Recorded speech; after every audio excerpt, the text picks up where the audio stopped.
اعوذ باللہ من الشیطان الرجیم بسم اللہ الرحمن الرحیم ان الدین عند اللہ الاسلام سبحان ربک رب العزت عما یصفون وسلام علی المرسلین والحمد للہ رب العالمین اللہم صل علی سیدنا محمد وعلی آل سیدنا محمد وبارک وسلم اللہم صل علی سیدنا محمد وعلى آل سيدنا محمد وبارك وسلم اللهم صل على سيدنا محمد وعلى آل سيدنا محمد وبارك وسلم۔ ماہ رمضان مبارک کی 6 تاریخ ہے، سن 1441 ہجری ہے۔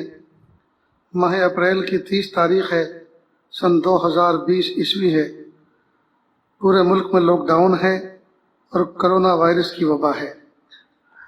اللہ تعالیٰ سے دعا ہے کہ اللہ تعالیٰ تمام انسانوں کی حفاظت فرمائے اور تمام انسانوں کو اس بیماری سے عبرت پکڑ کر اللہ کو پہچاننے اور اللہ کی معرفت عطا فرمائے۔ اللہ پاک فرما رہے ہیں قرآن پاک میں، ان الدین عند اللہ الاسلام، بے شک دین تو اللہ کے نزدیک اسلام ہی ہے۔ آج کے دور میں جب بھی عوام کے سامنے یہ بات کہی جائے اور دین کا لفظ بولا جائے تو دین کا لفظ سنتے کے ساتھ ہی وہ فوراً بدک جاتے ہیں اور وہ سمجھتے ہیں کہ دین یعنی آزادی ختم، پابندی شروع۔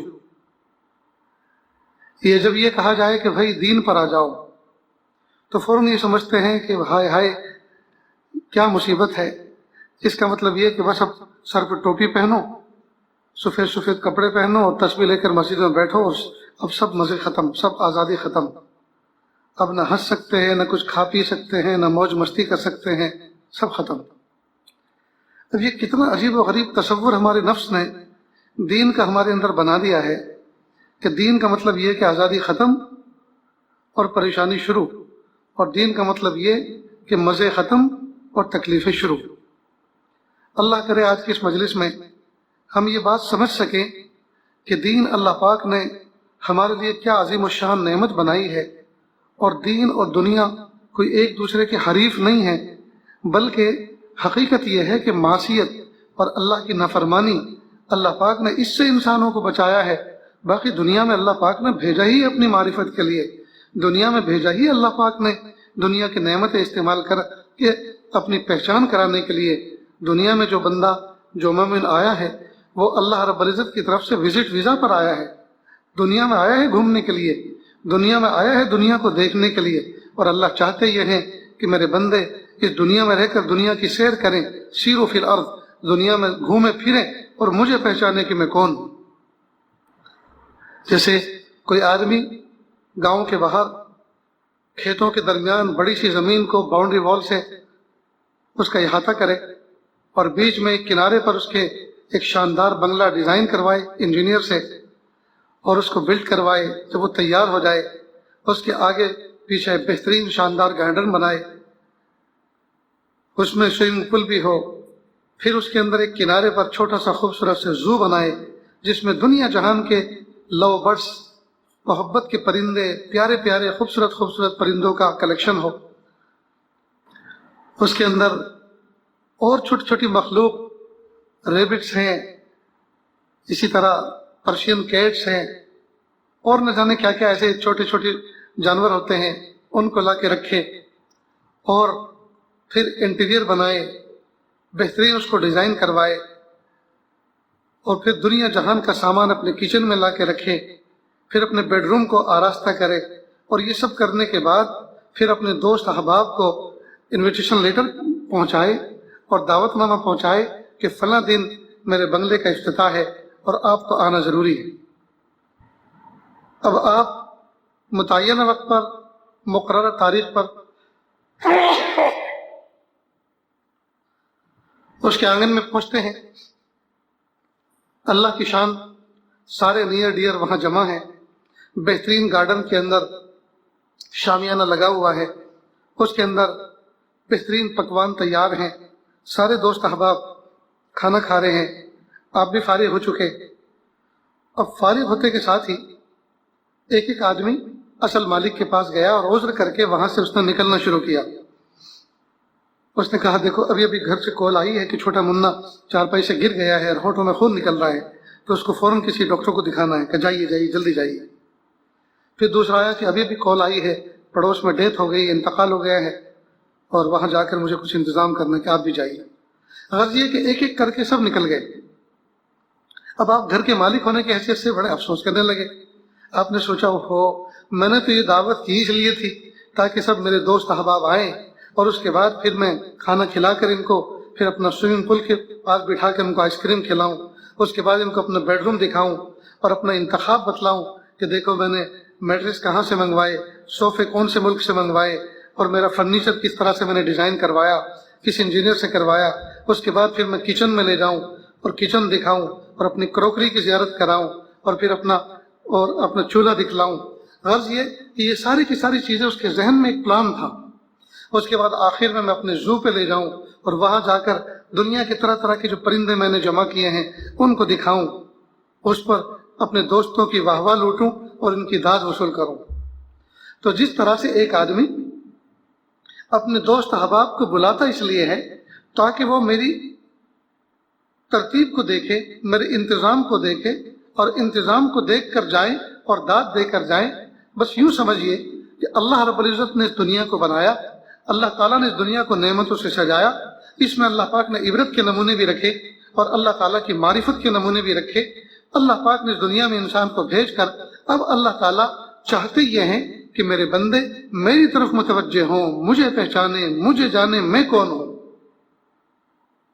اس کو ایک مثال سے یوں بھی سمجھ سکتے ہیں، ایک فیکٹری کا مالک فیکٹری کے اندر ایک پروڈکٹ تیار کرتا ہے، کوئی مال تیار کرتا ہے، کوئی مشین تیار کرتا ہے، تو وہ مشینری کے کل پرزوں سے اچھی طرح سے واقف ہوتا ہے کہ اس میں لوز پوائنٹ کون سا ہے، یعنی کون سی اس میں خامی ہے، کون سی خرابی ہے جس کا اگر کیئر نہ کی جائے، خیال نہ رکھا جائے تو بہت بڑا نقصان وجود میں آ سکتا ہے، بہت بڑا انسیڈنٹ وجود میں آ سکتا ہے، ایکسیڈنٹ وجود میں آ سکتا ہے۔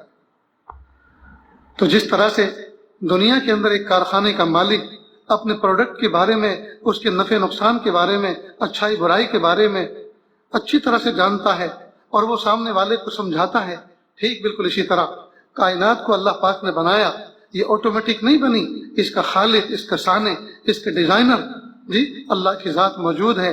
اللہ پاک نے اس کائنات کو بنایا، بلند آسمان کو بنایا، بلند چمکتے دمکتے سورج کو بنایا، موجے مارتے ہوئے سمندر کو بنایا، میخوں کی طرح گڑے ہوئے پہاڑوں کو بنایا، زمین کو پھیلایا، زمین کو بچھونا بنایا، پھر اس میں پھول اگائے، پھل اگائے، کھیتیاں نہلائیں۔ تو غرض یہ کہ اللہ پاک کی یہ ایک صنعت کا بہترین شاہکار اور نمونہ ہے۔ تو جب اللہ پاک نے اس میں کائنات کے اندر ہر چیز کو بنایا، اور بنانے کا اللہ پاک نے ایک مقصد، اللہ کا اس کے پیچھے ایک مقصد ہے، اور اس دنیا کے اندر اللہ پاک نے انسان کو اپنا نائب بنا کر بھیجا، اس کائنات کا گویا اس کو دلہا بنایا، اس کائنات کو اس کو مخدوم بنایا، ساری کائنات کی چیزوں کو اس کے لیے خادم بنایا۔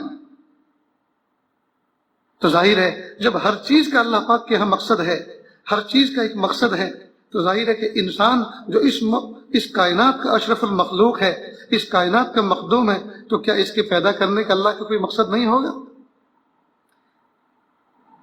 جانور پیدا کیے تیری وفا کے واسطے، جانور پیدا کیے تیری وفا کے واسطے، چاند سورج ہیں ضیاء کے واسطے، کھیتیاں سرسبز ہیں تیری غذا کے واسطے، یہ جہاں تیرے لیے اور تو خدا کے واسطے۔ تو اللہ رب العزت نے انسان کو اپنے لیے پیدا فرمایا، اپنی معرفت کے لیے پیدا فرمایا، اپنی محبت کے لیے پیدا فرمایا کہ بندہ اللہ سے محبت کرے، اللہ کی معرفت حاصل کرے، اللہ کے سامنے اپنے آپ کو جھکائے، اللہ کی عبادت کرے۔ تو ظاہر ہے جب اللہ پاک نے اتنے عظیم مقصد کے لیے اس کو پیدا کیا، تو اب انسان کو اللہ پاک نے جب اشرف المخلوق بنایا تو اشرف المخلوق ہونے کے ساتھ ساتھ اس کو نفع نقصان کو پہچاننے کے لیے صلاحیت عطا فرمائی۔ جیسا کہ گزشتہ کل کی مجلس میں بھی یہ بات ذکر کی گئی تھی کہ اللہ پاک نے اس کو اپنے نفع نقصان کو پہچاننے کے لیے احساسات عطا فرمائے۔ کچھ اللہ پاک نے اس کو ایسے ویپن دیے، کچھ اللہ پاک نے اس کو ایسے اوزار دیے، کچھ ایسے حص اللہ پاک نے اس کو عطا فرمائی۔ ایسے ڈیٹیکٹر عطا فرمائے جس کے ذریعے سے انسان اپنے نفع نقصان کو پہچان سکتا ہے. مثلا اللہ پاک نے آنکھیں عطا فرمائی، کان عطا فرمائے، ناک عطا فرمائی، زبان عطا فرمائی اور ہاتھ عطا فرمائے کہ جن کے ذریعے سے انسان اپنے نفع نقصان کو سمجھ سکتا ہے. تو کچھ چیزیں تو، اور پھر اوپر سے اللہ پاک نے عقل جیسی عظیم نعمت عطا فرمائی جس کے ذریعے سے انسان اپنے نفع نقصان کو پہچان سکتا ہے اور اعلی علم کے ذریعے سے حاصل کردہ چیزوں پر جو ہے تجزیہ کر سکتا ہے. آنکھیں کسی چیز کو دیکھتی ہیں، ہاتھ اس کو چھوتے ہیں، کان اس کے بارے میں کچھ سنتے ہیں، زبان اس کے بارے میں کچھ تکلم کرتی ہے اور دماغ اس کے اوپر، عقل اس کے اوپر نتیجہ اخذ کرتی ہے. تو اللہ رب العزت نے انسان کو بذاتی ہی کچھ چیزیں نفع نقصان کی دی ہیں جو دوسری مخلوق اس سے محروم ہے، لیکن اس کے آگے بھی کچھ چیزیں ایسی تھیں جہاں انسان کی عقل ٹھوکر کھا جاتی تھی، جہاں انسان ٹامک ٹوئیاں مارتا تھا اندھیرے میں باوجود عقل کی روشنی ہونے کے پھر بھی اس کو کچھ سجھائی نہیں دیتا تھا. اللہ پاک نے وہاں اس کی رہبری کی اللہ رب العزت نے وحی کے ذریعے سے، علم نبوت کے ذریعے سے، وحی کے ذریعے سے اللہ پاک نے انسان کی رہبری کی. اور یہ اتنا مضبوط ذریعہ ہے کہ جس میں کوئی شک و شبہ ہو نہیں سکتا. تو ظاہر ہے کہ جب فیکٹری کا مالک اپنے پروڈکٹ کے نفع نقصان کو سمجھتا ہے اور اس کو بڑے چاؤ کے ساتھ، محبتوں کے ساتھ پیش کرتا ہے، رکھتا ہے، جب کائنات کے اندر اللہ رب العزت نے خود جانوروں کو ایسا بنایا کہ جانوروں کے اندر ایک کو میل بنایا، ایک کو فیمیل بنایا، اور اللہ پاک نے اپنی اولاد کی محبت ان کے اندر رکھ دی، جب اللہ پاک نے ہر چیز کے اندر اس طرح کا معاملہ فرمایا، تو کیا انسان کو جس کو اللہ پاک نے اشرف المخلوق بنایا ہے، کیا اس کے سینے میں کوئی تڑپتا وہ دھڑکتا دل نہیں بنایا جو محبتوں سے سرشار ہو؟ یقیناً بنایا ہے. لہٰذا ماں کی مثال، ماں کی ممتا اور محبت ایک مثال بن گئی. بلکہ ہندو مذہب کے اندر تو ہر وہ چیز جو انسان کو نفع دے وہ ماں کے ذریعے سے اس کو پہچانتے ہیں. لہٰذا جو پانی دے تو اس کو گنگا ماں، اس کو جمنا ماں، اس کو تاپی ماں کہا جاتا ہے. گویا ماں کا مرتبہ وہ خدا کے مرتبے تک لے کے جاتے ہیں اور آگے جا کے اپنے پالنہار کو ماں کے ذریعے سے پہچاننے کی کوشش کرتے ہیں. جہاں صحیح رہبری ان کی نہیں ہو پاتی تو پھر شرک میں مبتلا ہو جاتے ہیں. تو جب دنیا کے اندر ماں باپ کے اندر اللہ پاک نے ایسی صلاحیتیں رکھی ہیں کہ وہ اپنے بچوں کی، اپنے ماتحتوں کی نفع نقصان پر نظر رکھتے ہیں، نقصان سے بچاتے ہیں اور نفع ان تک پہنچاتے ہیں، تو کیا اللہ رب العزت نے اپنے بندوں کو، جو رب ساری ماؤں کا خالق، سارے باپ کا خالق، ساری کائنات کا خالق، 70 ماؤں سے زیادہ مشفق و مہربان ہے، کیا وہ رب اپنے بندوں کے لیے کوئی اچھی چیز جو ہے نہیں سوچتا ہوگا؟ نہیں اس نے بنائی ہوگی؟ یقیناً بنائی ہے. یقیناً اس نے ہمارے لیے ایک نظام بنایا ہے. اسی نظام کا نام دین ہے، اسی نظام پر چلنے کا نام دین ہے، اسی نفع کو اختیار کرنے کا نام دین ہے.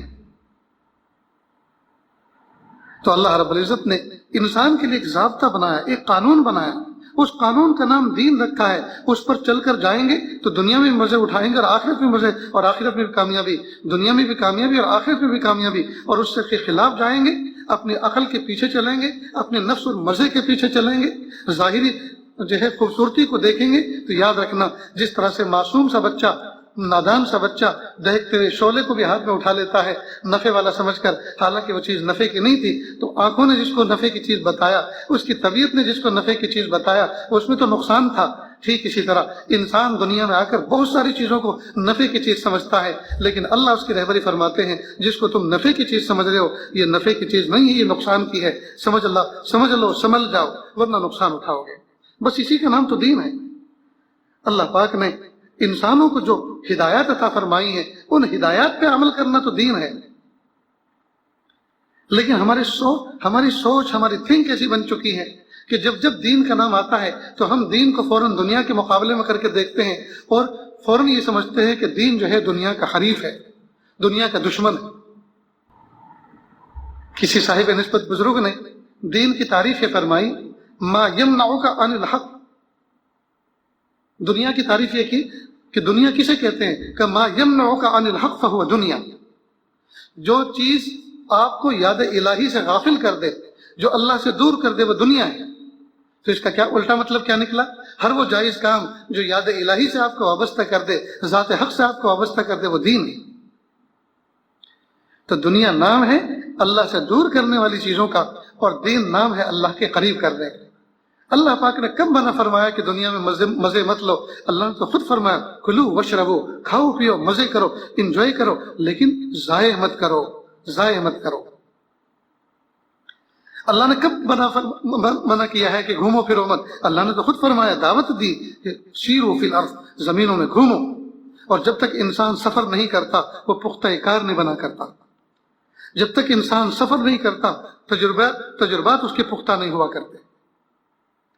تو اللہ پاک نے دنیا میں گھومنے کے لیے کہا، لیکن گناہ کے لیے گھومنا نہیں، بلکہ اللہ کی معرفت، اللہ کی محبت حاصل کرنے کے لیے گھومیں پھریں، دیکھیں کہ جب یہ چیزیں اتنی خوبصورت ہیں، یہ باغات ایسے ہیں، سمندر ایسا ہے، پہاڑ ایسے ہیں، دریا ایسے ہیں، جی تو اللہ تعالیٰ اس کے پیدا کرنے والے رب کیسے ہوں؟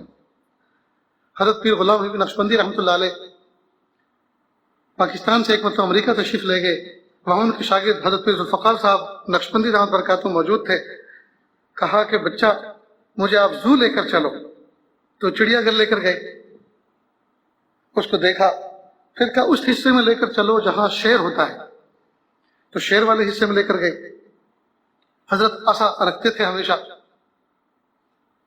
عصا لے کر کھڑے ہو گئے اور شیر کو دیکھتے رہے، اور عصا تھوڑی کے نیچے اس پہ ٹیک لگا لی، اور 1 گھنٹے تک ٹکٹکی باندھ کے شیر کو دیکھتے رہے۔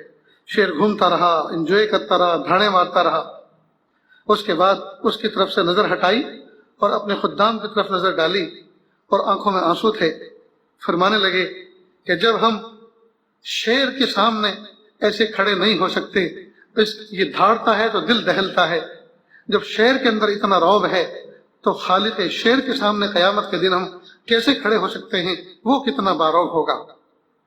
پھر فرمایا کہ اللہ تعالیٰ کی مختلف شان ہیں، لیکن 2 شان بڑی عجیب ہیں، ایک شان جلالی، ایک شان جمالی۔ اور پھر فرمایا کہ دیکھو یہ بٹر فلائی جو تتلیاں ہوتی ہیں، ان کو دیکھو کتنی خوبصورت لگتی ہیں۔ مور جس وقت ناچ رہا اس کو دیکھو کتنا خوبصورت لگتا ہے۔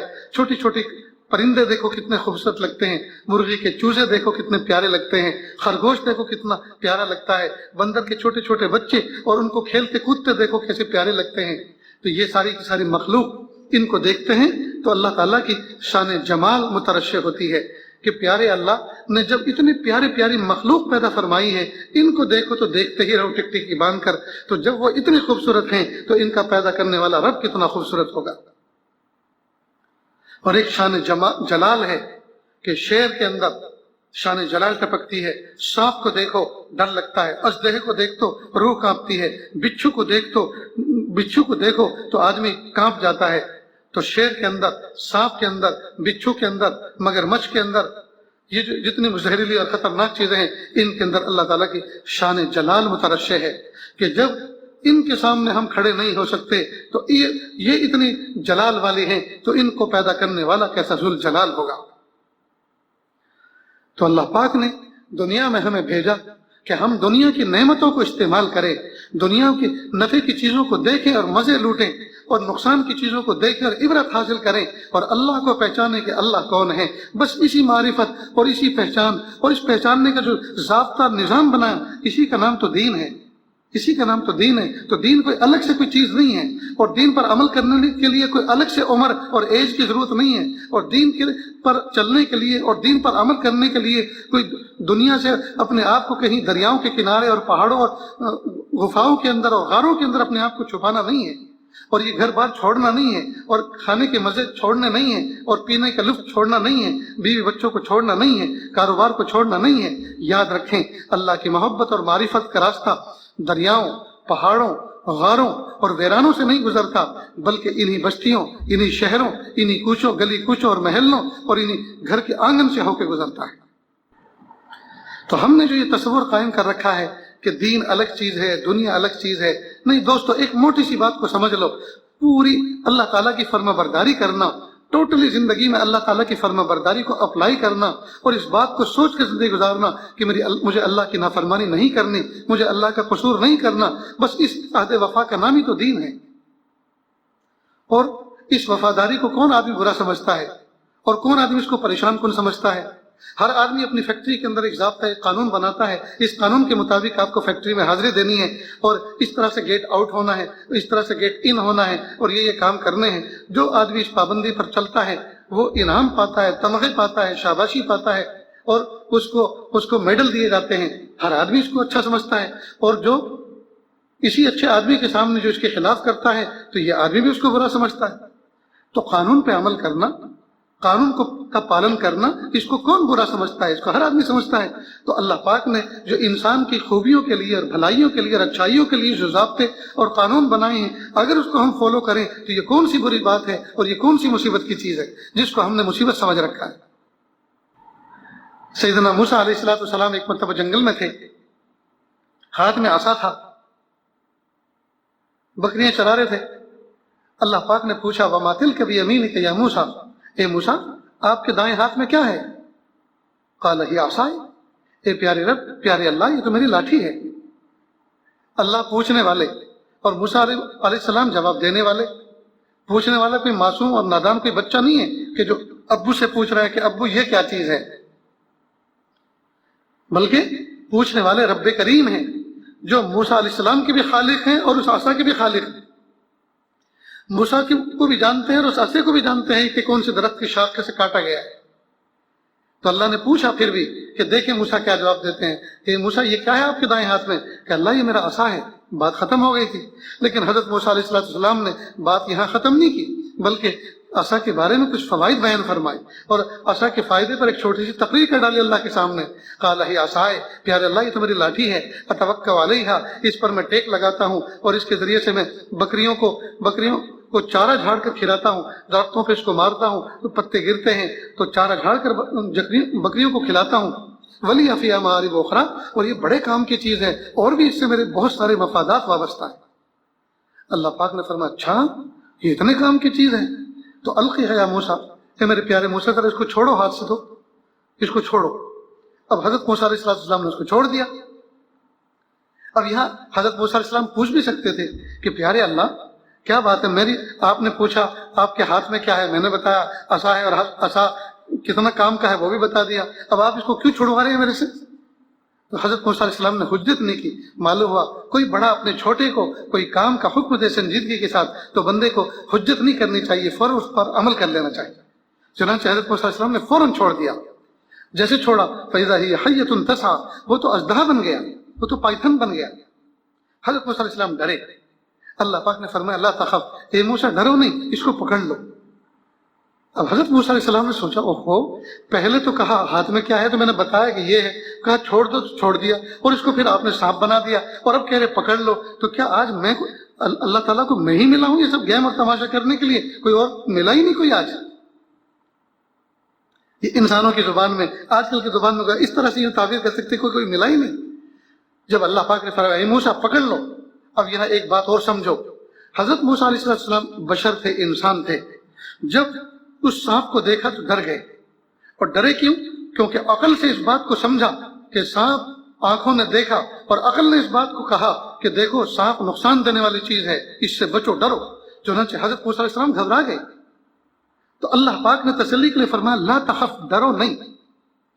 تو طبعی طور پر تو عقل کی بنیاد پر ڈر گئے تھے۔ عقل نے کہا کہ دیکھو سانپ ہے، اور جو تمہارا ویپن تھا، ہتھیار تھا، وہی سانپ بن گیا، وہی دشمن بن گیا، تو اس سے ڈرو۔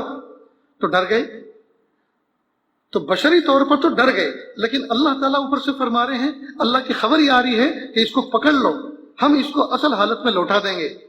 اب عقل ماننے کے لیے تیار نہیں، عقل کہہ رہی ہے کہ بالکل مت پکڑنا، یہ سانپ بن گیا ہے، خطرناک ہے، اور تم اکیلے ہو، جو تمہارے بچاؤ کا سامان تھا، جو تمہارے پاس سادن تھا، جو ویپن تھا، ہتھیار تھا، وہی دشمن بن گیا، سانپ بن گیا، اب بھاگو کہ کہاں، بچو گے کیسے اس سے؟ لیکن حضرت موسیٰ علیہ السلام کو جب اللہ پاک نے فرمایا کہ میرے پیارے موسیٰ اس کو پکڑ لو، میں اس کو اصل حالت میں سنعیدھا صراط الاولیٰ، اصل حالت میں اس کو کنورٹ کر دوں گا۔ حضرت موسیٰ علیہ السلام نے اپنی عقل کی نہیں سنی بلکہ خبر کی مانی، جو اللہ پاک نے اطلاع دی، فوراً اس کو پکڑ لیا۔ جیسے اس کو فوراً پکڑا، پکڑتے کے ساتھ ہی وہ اژدہا، تو جو سانپ تھا، جو اژدہا تھا، وہ تو لاٹھی میں کنورٹ ہو گیا۔ حضرت موسیٰ علیہ السلام نے ضرور اوپر سے نیچے تک دیکھا ہوگا کہ یہ پورا کنورٹ ہو گیا ہے، تھوڑا بہت نیچے باقی رہ گیا ہے، یہ کہیں ایسا تو نہیں ہے کہ جو حصہ ہاتھ میں دبا ہوا ہے وہی ہو، وہی ابھی اس میں منہ باقی اور وہ مجھے ڈس لے۔ جب دیکھا کہ پورا اژدہا وہ عصا بن گیا ہے، اب اللہ پاک نے حضرت موسیٰ علیہ السلام کے ذریعے سے قرآن پاک میں اس واقعے کو ذکر کر کے صبح قیامت تک آنے والے انسانوں کو ایک میسج دیا جو اس کو اصل سمجھنا ہے۔ نہ جانے کتنی مرتبہ ہم اس کو قرآن پاک میں پڑھتے ہیں اور کتنی مرتبہ پڑھیں گے انشاءاللہ، کتنی مرتبہ سنا ہے اور کتنی مرتبہ سنیں گے انشاءاللہ، لیکن اصل میں اس سے سبق کیا مل رہا ہے؟ اللہ پاک نے موسیٰ علیہ السلام کے ذریعے سے ہمیں یہ پیغام پہنچایا کہ اے موسیٰ خبردار سنو، جب میں نے تم سے پوچھا تمہارے ہاتھ میں کیا ہے تو تم نے کہا یہ میرا عصا ہے، لاٹھی۔ میں نے کہا اور لاٹھی کو صرف لاٹھی کہہ کے تم خاموش نہیں ہوگے، بلکہ لاٹھی کے فوائد میرے سامنے تم نے شمار کرائے، وہ ہے تم نے لاٹھی کو نفع والی چیز سمجھا۔ جب میں نے کہا یہ موسیٰ اس کو چھوڑ دو، جب میرے حکم سے تم نے چھوڑ دیا تو میں نے اس کو اپنی شان سے اس کو سانپ بنا دیا، اژدہا بنا دیا۔ تم اژدہے کو دیکھ کے ڈر گئے، پہلے لاٹھی کو دیکھ کے خوش ہو رہے تھے یہ بڑے کام کی چیز ہے، اور اژدہے کو دیکھ کر ڈر گئے۔ پھر جب میں نے کہا کہ موسیٰ ڈرو نہیں، اس کو پکڑ لو، میں اس کو اصل حالت میں کنورٹ کر دوں گا، تبدیل کر دوں گا، تو تم نے میرے حکم کو مانا اور تم نے اس کو پکڑ لیا، چنانچہ میں نے اس کو اصل حالت میں کنورٹ کر دیا، اس کو عصا بنا دیا۔ اب عصے کو دیکھ کر تم خوش ہو گئے۔ اے موسیٰ خبردار، تم نے لاٹھی کو نفع والی چیز سمجھا اور سانپ کو نقصان والی چیز سمجھا، یاد رکھنا خبردار، لاٹھی کے اندر نفع پہنچانے کی صلاحیت نہیں ہے، ہم چاہیں تو نفع پہنچانے والی لاٹھی کو نقصان دینے والی چیز سانپ میں منتقل کر دیں، اور ہم چاہیں تو نقصان دینے والے سانپ کو نفع پہنچانے والی لاٹھی کی شکل میں منتقل کر دیں۔ نفع اور نقصان چیزوں کے اندر نہیں ہے، نفع نقصان تو ہمارے حکم ہے، ہماری حکم سے چیزیں نفع والی بنتی ہیں اور ہمارے حکم سے چیزیں نقصان والی بنتی ہیں۔ خبردار، چیزوں پہ نظر مت رکھنا، چیزوں کے بنانے والے خالق پر نظر رکھنا۔ بس آج کی گفتگو کا خلاصہ یہی ہے کہ دین نام ہے اللہ تعالیٰ کے حکموں کو پورا کرنا، دین نام ہے اللہ کی مرضی کے مطابق زندگی گزارنا۔ ہم اپنی مرضی سے زندگی گزاریں گے تو یاد رکھنا ہم تباہ و برباد ہو جائیں گے، ہم نقصان اٹھائیں گے۔ جس طرح سے معصوم سا بچہ، نادان سا بچہ چمکتے ہوئے دہکتے ہوئے چمکتے ہوئے شعلوں کو اپنے نفع کی چیز سمجھتا ہے اور نقصان اٹھا لیتا ہے، ٹھیک اسی طرح ہم ہر چمکتی دمکتی چیز کو اپنے نفع کی چیز سمجھتے ہیں، حالانکہ اس میں نفع نہیں ہوتا، نفع نقصان اللہ نے ان کے پیچھے رکھا ہوا ہوتا ہے اور وہ بتانے والی ذات اللہ کی ہے۔ اور اللہ پاک نے ایک نظام اس کا بنایا، انبیاء کرام کو دنیا میں بھیجا، سب سے آخری نبی کی کڑی، سب سے آخر میں آنے والے سب سے بڑے نبی محمد الرسول اللہ صلی اللہ علیہ وسلم تھے، جو ہم تمام کو نصیب ہوئے ہیں۔ قربان جائیے کہ اللہ پاک نے ہمیں ایسے پیارے نبی عطا فرمائے، انہوں نے کھول کھول کے ایک ایک چیز کے بارے میں، نفع نقصان کے بارے میں بتا دیا، ہمیں آئینہ دکھا دیا، ہمیں اوقات بتا دی، تم کتنے ہو، تم کتنے پانی میں ہو، تم کتنے طاقتور ہو، تم کتنے کمزور ہو۔ اللہ پاک، اللہ کے محبوب صلی اللہ علیہ وسلم نے ہمیں آئینہ دکھا دیا، اور اللہ تعالیٰ کی لائی ہوئی تعلیمات کا روشن آئینہ ہمارے سامنے رکھ کے چلے گئے کہ اس میں منہ دیکھتے رہو اور پہچانتے رہو کیا چیز نفع کی ہے، کیا چیز نقصان کی ہے۔ تو امید ہے کہ دین اور دنیا کے جو کنسیپٹ ہے ہمارے ذہن میں وہ کلیئر ہوا ہوگا۔ ہم نے جو انجوائے کو اور مزے کو اور غفلت والی زندگی کو ہم نے دنیا کا نام دیا ہے، اور دین جو ہے گویا ہم نے ایک پابندی کا نام دین سمجھ کر اس سے ہم گھبرا گئے ہیں۔ نہیں دوستو، بالکل گھبرانے کی ضرورت نہیں ہے، بس صبح سے لے کر شام تک اس بات کا ارادہ کر لیا کریں کہ انشاءاللہ میں جو بھی کام کروں گا وہ کروں گا جس سے اللہ راضی ہوں گے۔ اللہ کی ناراضگی والا کام مجھے کوئی نہیں کرنا، تو الگ سے کوئی وقت نکالنے کی ضرورت نہیں ہے دین پر چلنے کے لیے، الگ سے کوئی کام کرنے کی ضرورت نہیں ہے، بس صبح سے شام تک ہم اللہ کی نافرمانی نہ کریں۔ گویا نافرمانی نہ کرنے کا نام دین پر چلنا ہے، گویا دین نام ہی ہے فرما برداری کرنے کا، اور اگر ہم دنیا کو پھر الگ چیز قرار دے دیں تو پھر دنیا نام ہے نافرمانی کا۔ تو ہم نافرمانی سے بچیں، فرما برداری کریں، اچھا کھائیں، اچھا پہنیں، اچھا پئیں، اچھی زندگی گزاریں، اچھے اعمال کریں، کچھ بھی پرہیز نہیں ہے۔ اللہ تعالیٰ کہنے سننے سے زیادہ عمل کی توفیق عطا فرمائے۔ وآخر دعوانا ان الحمد للہ رب العالمین۔ دعا کر لیجیے۔ بسم اللہ الرحمن الرحیم، الحمد للہ رب العالمین الرحمن الرحیم مالک یوم الدین، ایاک نعبد و ایاک نستعین، ایاک نعبد و ایاک نستعین، اهدنا الصراط المستقیم صراط الذین انعمت علیہم غیر المغضوب علیہم ولا الضالین، آمین یا رب العالمین۔ اللہ جی، ہم ظاہر میں آپ کے بندے اور بندیاں ہیں، حقیقت میں نہایت گندے ہیں. اللہ ہمارے دلوں کی گندگی کو دور فرما, ہمیں اپنی بندگی کا سلیقہ عطا فرما, شرمندگی والے کاموں سے ہماری حفاظت فرما, برے دن سے, بری بات سے, بری رات سے, برے انجام سے ہماری حفاظت فرما, سوء خاتمہ سے ہماری حفاظت فرما. اللہ جی ہم ناپے تولے جانے کے قابل نہیں ہیں, آزمائے جانے کے قابل نہیں ہیں کہ اللہ بخار چڑھے تو تڑپ جاتے ہیں, کانٹا چبھے تو بے چین ہو جاتے ہیں, پیٹ میں درد ہو جائے تو پریشان ہو جاتے ہیں. اے میرے پیارے اللہ, ہم تو اتنے کمزور ہیں. میرے پیارے اللہ, ہماری کمزوری کا خیال رکھتے ہوئے اللہ ہم پر رحم فرما دیجئے, ہمیں معاف کر دیجئے. ہم ناپے تولے جانے کے قابل نہیں ہیں. اگر آپ سوال کرنے پر آ گئے, آپ آزمائش پر آ گئے, آپ حساب کتاب لینے پر آ گئے, ہم تو ایک گھونٹ پانی کا بھی حساب نہیں دے سکتے, ایک کھجور کا بھی حساب نہیں دے سکتے, ایک ٹھنڈے گھونٹ شربت کا بھی حساب نہیں دے سکتے, ایک صبح اور شام کا بھی حساب نہیں دے سکتے, ایک پیالی چائے کا بھی حساب نہیں دے سکتے. اللہ جی ہم ناپے تولے جانے کے قابل نہیں ہیں, آپ ہمیں معاف کر دیجئے, معاف کر دیجئے, معاف کر دیجئے. ایک باپ 500 کا نوٹ دے کر بچے کو بازار میں بھیجتا ہے اور جاتا ہے اور کہتا ہے کہ بیٹا کچھ مہمان آنے والے ہیں, جو کولڈ ڈرنک لے کر آؤ, کچھ فروٹ لے کر آؤ. بچہ لے کر آتا ہے, باپ پوچھتا ہے بیٹا لے آئے؟ ہاں ابو لے آئے. بیٹا کتنے کا آیا؟ فوراً وہ جیب میں ہاتھ ڈالتا ہے, ابو 300 روپے کا آیا, 350 روپے کا آیا, بقیہ پیسے آ. تو باپ بقیہ پیسوں کو واپس لیتا ہے. میرے پیارے اللہ, باپ بچے سے حساب اس لیے لیتا ہے, بقیہ پیسوں کی اس کو ضرورت ہے, بقیہ پیسوں کی اس کو ضرورت ہے. اللہ جی آپ ہمارا حساب کتاب کیوں لیں گے؟ اللہ جی کیوں لیں گے؟ اللہ جی آپ ہمارا حساب کتاب کیوں لیں گے؟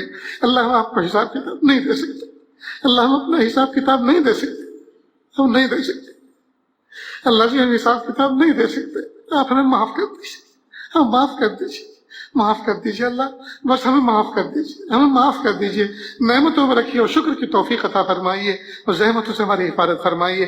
اللہ جی ہمیں اپنا بنا لیجیے. اللہ جی آپ نے کروڑوں انسانوں سے بہتر ہمیں کھانے کے لیے لقمے عطا فرمائے, پہننے کے لیے لباس عطا فرمائے, رہنے کے لیے گھر عطا فرمائے. میرے پیارے اللہ موجودہ نعمتوں پہ ہمیں شکر کی توفیق عطا فرما, اور اس کی برکت سے جو اب تک نعمتیں نہیں ملی جن کی ہمیں ضرورت ہے کہ اللہ وہ بھی عطا فرما دیجیے. میرے پیارے اللہ پوری دنیا کے مسلمانوں پر رحم فرما. اللہ جگہ جگہ مسلمانوں کو اسلام کا تانا دے کر, حضور پاک صلی اللہ علیہ وسلم کا ماننے والا, اللہ کا ماننے والا, تانا دے کر ان کو محلوں سے نکالا جا رہا ہے, کھدڑ جا رہا ہے. اللہ نفرتیں عام کی جا رہی ہیں. اے میرے پیارے اللہ جو نفرتیں بو رہے ہیں کہ اللہ ان کو سمجھ دے دیجئے, ان کو عقل دے دیجئے, فہم دے دیجئے. یہ بہت برا برتاؤ تم کر رہے ہو, یہ یاد رکھنا اس کے بہت برے انجام تمہیں دنیا آخرت میں بھگتنے پڑیں گے. میرے پیارے اللہ اور اگر ان کی قسمت میں ہدایت نہیں ہے, جو حضور کے امتیوں کے ساتھ, آپ کے بندوں کے ساتھ اس طرح کا مس بیہیو کر رہے ہیں, میرے پیارے اللہ دھرتی میں دھسا دیجئے, ان پر آگ برسا دیجئے, ان کو جلا دیجئے, ان کو نشان عبرت بنا دیجئے, ان کو نشان عبرت بنا دیجئے, ان کو نشان عبرت بنا دیجئے. اللہ ان کی قسمت میں اگر ہدایت نہیں ہے ان کو تباہ و برباد کر دیجئے. میرے پیارے اللہ ہمیں اپنی محبت عطا فرما, اپنی معرفت عطا فرما, اپنا قرب عطا فرما, اپنی ولایت عطا فرما. یا اللہ ہمیں اپنا فرما بردار بن کر زندگی گزارنے کی توفیق عطا فرما. یا اللہ جو مانگا عطا فرما, جو مانگنے سے رکھ وہ بھی عطا فرما. اللہ جی مانگنا نہیں آتا, بن مانگے عطا فرما. اللہ جی ہم سب کو آپ ایسا بنا دیجئے ہم آپ کو پسند آ جائیں. وصلی اللہ تعالی علی خیر خلقہ محمد و آلہ و اصحابہ اجمعین برحمتک یا ارحم الراحمین.